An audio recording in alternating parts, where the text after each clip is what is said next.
मार्च 2007 जो भारतीय टीम के बोल सकते हैं कि एक काला दिन साबित हुआ और इस दिन भारत को बांग्लादेश से ऐसी हार मिली थी और वो भी वर्ल्ड कप में जो लोग एक्सपेक्ट नहीं कर रहे थे। दिन था 17 मार्च 2007 और उस दिन ऐसा हम बोल सकते हैं कि उस दौर में भारतीय टीम वन ऑफ द बोल सकते हैं कि ऐसी टीम जो वर्ल्ड कप जीतने की दावेदार थी, लेकिन यहाँ पे उसको बांग्लादेश से हार मिलती है। और टीम के हर एक खिलाड़ी, चाहे हम कोई भी खिलाड़ी की बात करें, गांगुली की, सचिन की, सहवाग की और धोनी की, सारे खिलाड़ी ऐसे थे जो एक मैच विजेता खिलाड़ी थे, लेकिन सब उस दिन फ्लॉप रहे। वैसे क्रिकेट तो या फिर कोई भी खेल हो, वो तो हार जीत का ही गेम होता है, लेकिन अगर हार मिले आपको उस वर्ल्ड कप के सबसे कमज़ोर टीम और वो भी पहले ही मैच में बांग्लादेश से, तो ये हार बिल्कुल भी फैंस के लिए पचाने वाला नहीं था। बात अगर यहीं तक रुक जाती तो ठीक था, लेकिन जब भारत अपना डिसाइडिंग मैच खेलने उतरा श्रीलंका के विरुद्ध, तो भारत को मात्र 255 रनों का लक्ष्य मिला और ये भी भारत सफलतापूर्वक चेस नहीं कर पाई और मात्र 185 रन पे ये टीम सिमट गई। अब सारे ही खिलाड़ियों के भारत में पोस्टर्स जलाना शुरू हो गए। भारत जितने भी भारतीय खिलाड़ी थे उनके घरों पे पत्थरों से अटैक होना शुरू हो गए और राहुल द्रविड़ जो उस टाइम के कप्तान थे, उनको तो जान की धमकियां तक आने लगी। 4 साल इंतजार के बाद फैंस के लिए वर्ल्ड कप आता है, जो उम्मीदें लेके आता है कि भारत जीतेगा, लेकिन यहाँ पे वर्ल्ड कप से बाहर होने के बाद भारत के लिए जो भी फैंस की उम्मीदें थी उसका तो झटका लगा ही, साथ ही साथ जो सितारों से सजी टीम थी उसको भी एक शौक लगा। वर्ल्ड कप के बाद जब भारतीय टीम इंग्लैंड टूर पे गई, तो यहाँ पे राहुल द्रविड़ जाते हैं और बीसीसीआई के जो उस टाइम के अध्यक्ष रहते हैं शरद पवार, उनको बोलते हैं कि अब मुझे कप्तानी की जो जिम्मेदारी है उससे आज़ाद कर दिया जाए, क्योंकि कहीं ना कहीं ये कप्तानी का बोझ मेरे बैटिंग पे इफेक्ट कर रहा है, और यहाँ से वो कप्तानी छोड़ देते हैं। बीसीसीआई के सामने अचानक आया ये चुनौती बीसीसीआई के लिए काफ़ी मुश्किल भरा था और द्रविड़ की कप्तानी को लेकर जो सवाल थे वो सिर्फ वर्ल्ड कप के लिए लिहाज से ही थे, क्योंकि बाकी जो कप्तानी द्रविड़ ने किया था वो काफ़ी शानदार था।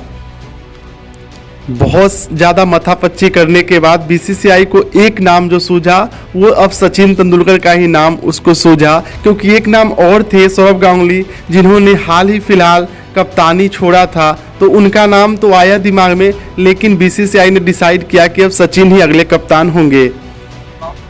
लेकिन बीसीसीआई के पास समस्या ये थी कि बीसीसीआई सचिन को तो कप्तान बना देते, लेकिन उनका जो उम्र था वो ज़्यादा दिन कप्तानी का बोझ नहीं झेल पाता, और सचिन का वैसे भी जो फास्ट रिकॉर्ड था कप्तानी का वो उतना अच्छा नहीं था, और बीसीसीआई चाहता था कि हमें एक ऐसा कप्तान मिले जो लॉन्ग टर्म के लिए हो, ना कि शॉर्ट टर्म के लिए।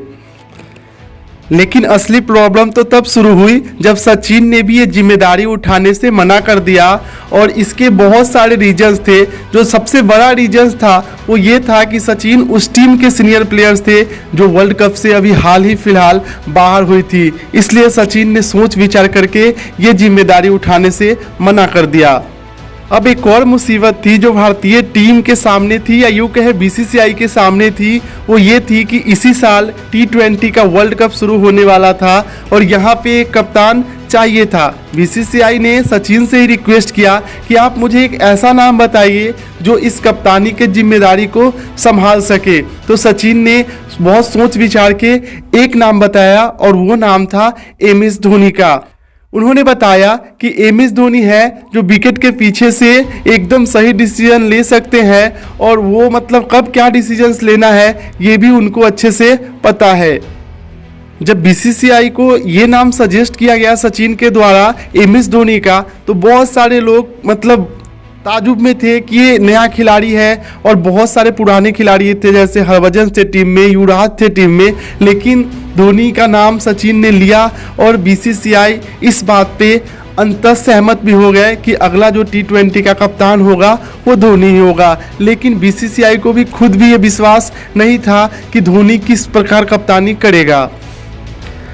अब बात आती है कि सचिन ने धोनी का नाम क्यों सजेस्ट किया। तो अक्सर सचिन आपको मालूम होगा कि स्लिप में ही फील्डिंग किया करते थे और यहाँ पे धोनी अक्सर जब बात करते थे सचिन थे तो उनका मैच्योरिटी लेवल देख के सचिन मतलब अचंभे थे कि कम मैचों में खेल के ये खिलाड़ी ऐसा लगता था जैसे बहुत सालों का एक्सपीरियंस हो इसको।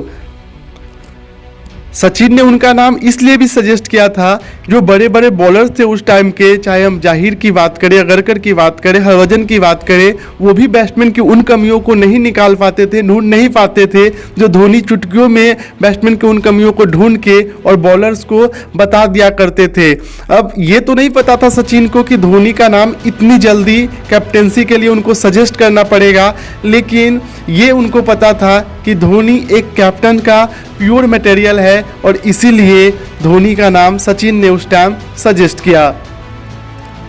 सचिन ने एक और बात कही बीसीसीआई से, वो ये बात थी कि लोगों को ये कहता तो सुना होगा आपने कि ये बंदा बॉलिंग के लिए बना है, ये बंदा विकेट कीपिंग के लिए बना है, ये बंदा बल्लेबाजी के लिए बना है, लेकिन कोई लोग ये नहीं बोलते कि ये बंदा कैप्टेंसी के लिए बना है। लेकिन सचिन ने कहा था कि इस बंदे के पास जो टैलेंट है वो एकदम कैप्टेंसी के लिए ही है और ये एकदम पक्का कैप्टन मटेरियल है। सचिन ने जब बीसीसीआई को धोनी का नाम सजेस्ट किया तो बीसीसीआई, जैसा मैंने पहले ही वीडियो में बताया है कि बीसीसीआई को ये पक्का मतलब यकीन नहीं था कि धोनी किस तरह के कप्तानी करेंगे, इसलिए राहुल द्रविड़ जब तीनों फॉर्मेट से कप्तानी छोड़ते हैं लेकिन फिर भी बीसीसीआई उससे रिक्वेस्ट करता है कि कैसे भी करके आप कम से कम ओडीआई का कप्तानी करो। धोनी को 2007 का जो T20 विश्व कप था सिर्फ उसके लिए ही कप्तान बनाया बीसीसीआई ने और वो बस देखना चाहता था कि किस प्रकार धोनी कप्तानी करेंगे। इवन भारतीय जो जितने भी दर्शक अभी धोनी धोनी का नाम चिल्लाते हैं उस टाइम उनको भी यकीन नहीं था कि धोनी इतने अच्छे कप्तानी करेंगे। धोनी की कप्तानी का मतलब विशेषता देखने को मिला और अंततः भारत ने वो टूर्नामेंट जीता और वो विश्व कप जीता और इससे पता चलता है कि सचिन ने धोनी का नाम क्यों सजेस्ट किया था। अब सचिन का एक एक शब्द मानो सच साबित हुआ और जिस बीसीसीआई को धोनी की कैप्टेंसी पे भरोसा तक नहीं था वो धोनी खिताब लेकर वापस लौटे। अब नतीजा ये रहा कि जल्द ही बीसीसीआई ने धोनी को ओडीआई का भी कैप्टेंसी दे दिया और जब कुंबले धीरे धीरे जब टेस्ट छोड़े और टेस्ट कैप्टेंसी छोड़ा तो धोनी को उसके बाद टेस्ट का भी कैप्टन बना दिया गया। और आप सबको मालूम है कि धोनी ने ओडीआई 2011 का वर्ल्ड कप भी जिताया, टेस्ट में भारत को नंबर 1 बनाया और बहुत सारे ऐसे अचीवमेंट्स धोनी ने दिया। लेकिन अगर हम बात करें कि कौन है जो धोनी को इतने बड़े कप्तान बनाए तो एक ही शख्स है, सचिन, क्योंकि अगर उनका नाम ही वो सजेस्ट नहीं करते तो शायद धोनी इतने बड़े कप्तान भी नहीं बनते।